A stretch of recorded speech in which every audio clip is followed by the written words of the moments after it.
నియంతృత్వ అరాచక పాలనను అంతం చేసిన చంద్రబాబు పవన్ కళ్యాణ్లను అభినందిస్తున్నట్లు బీజేపీ నాయకుడు వరప్రసాద్ తెలిపారు.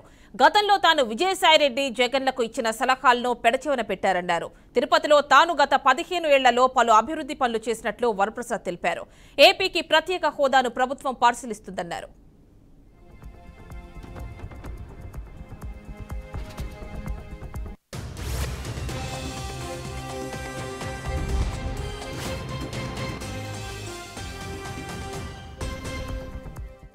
గెలుపు ఓటములు సహజం. ఇది వరకు కూడా నేను ఒకసారి ఎంపీగా ఓడిపోవడం జరిగింది. ఆ తర్వాత ప్రజలు ఆదరించారు. ఆ తర్వాత ఎమ్మెల్యే కూడా జగన్మోహన్ రెడ్డి గారు వైఎస్ఆర్ పార్టీ తరఫున జరగడం జరిగింది. నాకు అవకాశం ఇచ్చినందుకు వైఎస్ఆర్ పార్టీ వారికి కూడా ధన్యవాదాలు తెలియజేస్తున్నా. ఆ తర్వాత కొన్ని విభేదాలు రావడం జరిగింది. జగన్మోహన్ రెడ్డి గారిలో మార్పులు నేను చూడడం జరిగింది. వారు ఏ విధంగా అయితే మొట్టమొదటిలో ఉన్నారో అది లేకోకుండా ఆ తర్వాత ఒక నియంతృత్వంతో అహంకారంతో ఉన్నట్టుగా తెలిసింది నాకు. తర్వాత వారు సన్నిహితులతోనే ఎక్కువగా కులం అందరిని చూడకపోయినా దాదాపు ఒక 10 మందిని కేవలం వారి సామాజిక వర్గం చెందిన వాళ్ళని మాత్రమే చూసుకోవడంతో మాలాంటి సామాజిక స్ఫూర్తితో ఉన్న వాళ్ళకి చాలా బాధాకరంగా అనిపించింది. వారు కొన్ని సలహాలు కూడా ఇవ్వడం జరిగింది. ఈ విధంగా ఒక సామాజిక వర్గాలని చౌదరి సామాజిక వర్గాలను పోగొట్టుకోకూడదు, అలాగే శర్మిలా గారికి కూడా చేయవలసిన సహాయం చేయాలా, వారు ఎంతో కష్టపడ్డారు. అలాగే మైన్స్ విషయం కోఆపరేటివ్ సొసైటీ పెట్టండి, ఈ విధంగా మీరుగా చేసుకోవడం అది బాగుండలేదు, సిలికా కానీ అలాగే క్వాడ్స్ కానీ ఇసుక కానీ అని చెప్పడం జరిగింది.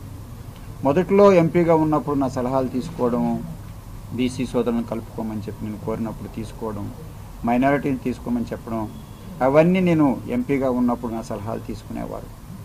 ఆ తర్వాత క్రమేపా వారు ఎవరిని పట్టించుకోకుండా వారిగా చేసుకోవడం, వారితో పాటు ఉన్న కేవలం ఒక 5-6 చాలా బాధాకరంగా సజ్జల రామకృష్ణ గారు, అలాగే సాయిరెడ్డి గారు, దురదృష్టవశాత్తు ధనంజయ రెడ్డి గారు ఒక ఐఏఎస్ ఆఫీసర్ ఉండి, నేను కూడా ఒకప్పుడు ఐఏఎస్ ఆఫీసర్. మాకు ఒక కట్టుబాటు ఉంటుంది, కానీ అది ఏది లేకోకుండా ధనంజయ రెడ్డి గారు రెండిటికి రాజకీయానికి అలాగే అడ్మినిస్ట్రేషన్ తేడా లేకోకుండా వారు ప్రవర్తించడం. ఇక్కడ చూస్తే మిథున్ రెడ్డి గారు వయసు లేకపోయినా అనుభవం లేకపోయినా వారు ప్రాధాన్యత తీసుకోవడం. ఇక్కడ తిరుపతిలో చూస్తే కేవలం వారు అప్పుడున్న మాజీ ఎమ్మెల్యే గారు వారు ఆ విధంగా ప్రవర్తించడం, నియంతృత్వం ఎక్కువైపోయి కేవలం ఒక సామాజిక వర్గం కొంతమందే, అది సామాజిక వర్గం పూర్తిగాని కూడా నేను చెప్పట్లా. అలాగే విజయసాయిరెడ్డి గారు, ఎందుకు నాకు బాధ అనిపించిందంటే ఒకసారి ప్రజలకు తెలియచేయాలి, నేను మరొక్కసారి రాజకీయంగా మాట్లాడలేదు. అక్కడ సిలికా ఆ విధంగా మీరుగా చేయడం వలన గ్రామాల్లో అన్నీ కూడా శ్మశాన వాటికలు అయిపోతున్నాయి, తాగునీరు సాగునీరు పోతుంది, కనుక వాళ్ళకి ఇళ్ళు స్థలాలు కూడా పోతున్నాయి, పొలాలు పోతున్నాయి అని చెప్పినప్పుడు, నేను కోఆపరేటివ్ చెప్పినప్పుడు విజయసాయిరెడ్డి గారు ఏమాత్రం పట్టించుకో